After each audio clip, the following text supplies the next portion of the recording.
America की राजनीति, युद्ध और सत्ता, इन तीनों के बीच चल रही एक बड़ी कहानी इस वक्त दुनिया का ध्यान खींच रही है। नमस्कार, आप देख रहे हैं न्यूज़ 18 का डिजिटल प्लेटफॉर्म और मैं हूं आपके साथ जागृति खंतवाल। तो 28 फरवरी को जब अमेरिका के राष्ट्रपति डोनाल्ड ट्रंप ने इजराइल के साथ मिलकर ईरान पर हमले शुरू किए, तब उनके फैसले में एक खास आत्मविश्वास दिख रहा था। माना यह जा रहा था कि वो पहले से वेनेजुएला में की गई कार्रवाई से उत्साहित थे और उन्हें लगा कि ईरान के खिलाफ यह अभियान भी ज्यादा मुश्किल नहीं होगा। लेकिन जैसे जैसे दिन बीतते गए, हालात बदलने लगे और कुछ ही दिनों में ये साफ होने लगा कि संघर्ष उतना आसान नहीं है जितना शुरू में समझा गया था। एक तरफ ईरान था जिसके पास खोने के लिए सीमित चीजें थी, वहीं दूसरी तरफ अमेरिका था जिसकी अर्थव्यवस्था और राष्ट्रपति की राजनीतिक साख दोनों दांव पर लग चुकी थी। अब युद्ध लंबा खिंचता गया और आखिरकार छठे हफ्ते में दोनों देशों ने थक हार कर बातचीत का रास्ता चुन लिया। युद्ध विराम की घोषणा हुई।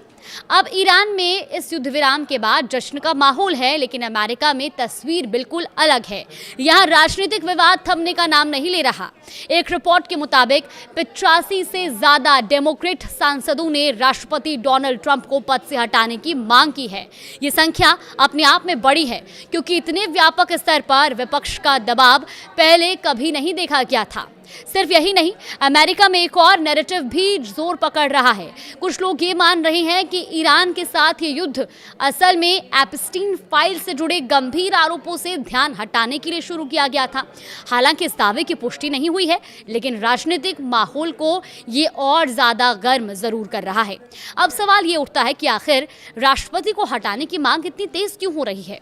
दरअसल ईस्टर के मौके पर राष्ट्रपति डोनाल्ड ट्रंप ने सोशल मीडिया पर एक बेहद गुस्से भरा और आपत्तिजनक पोस्ट किया। इस पोस्ट के बाद न सिर्फ विपक्ष बल्कि अमेरिका के भीतर भी कई लोग उनकी भाषा और व्यवहार पर सवाल उठाने लगे। आलोचकों का कहना है कि ईरान युद्ध को लेकर बार बार बदलते बयान, रणनीति में लगातार बदलाव और इस तरह की भाषा, ये सब उनके मानसिक संतुलन पर सवाल खड़े करते हैं। इसी वजह से अब अमेरिकी कांग्रेस में 25वें संशोधन की धारा 4 लागू करने की मांग तेज हो गई है। अब समझते हैं कि ये 25वां संशोधन आखिर है क्या। देखिए, अमेरिकी संविधान का 25वां संशोधन राष्ट्रपति और उपराष्ट्रपति से जुड़े विशेष हालातों को संभालने के लिए बनाया गया है। इसमें 4 प्रमुख धाराएं हैं। धारा 1 कहती है कि अगर राष्ट्रपति की मृत्यु हो जाए, वो इस्तीफा दे दें या उन्हें हटा दिया जाए, तो उपराष्ट्रपति पद पूर्ण रूप से राष्ट्रपति बन जाता है। धारा 2 के तहत अगर उपराष्ट्रपति का पद खाली हो जाए तो राष्ट्रपति एक नए नाम का प्रस्ताव देते हैं, जिसे कांग्रेस की मंजूरी मिलना जरूरी होता है। अब धारा 3 कहती है कि व्यवस्था देती है कि अगर राष्ट्रपति खुद को अस्थायी रूप से अक्षम महसूस करते हैं तो वो स्वेच्छा से अपनी शक्तियां उपराष्ट्रपति को सौंप सकते हैं। लेकिन सबसे ज्यादा चर्चा में है धारा 4। दरअसल इस धारा के तहत उपराष्ट्रपति और कैबिनेट के बहुमत यानी कि 15 में से कम 8 सदस्य लिखित रूप में ये घोषणा कर सकते हैं कि राष्ट्रपति अपने कर्तव्यों का निर्वहन करने में सक्षम नहीं है। ऐसी स्थिति में उपराष्ट्रपति तुरंत कार्यवाहक राष्ट्रपति बन जाता है।